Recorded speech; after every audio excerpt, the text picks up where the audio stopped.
मुरसवना तरी हरी नाना नाना नाना नाना हो तरी हरी नाना नाना नाना नाना मुरसवना तरी हरी नाना नाना नाना नाना हो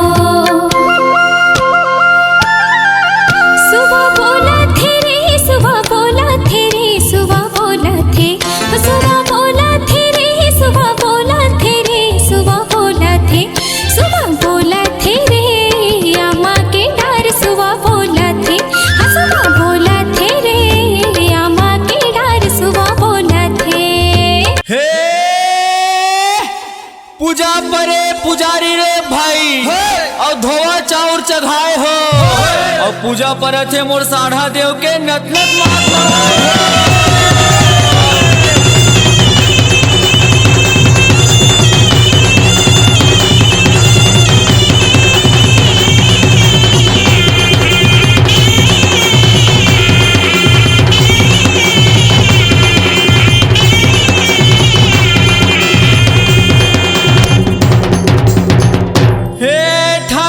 जोहारे लायो रे भाई मोर पानी सुपारी कोरा कोरा रंग महल ले उतरो मालिक मोर राम राम के बेरा।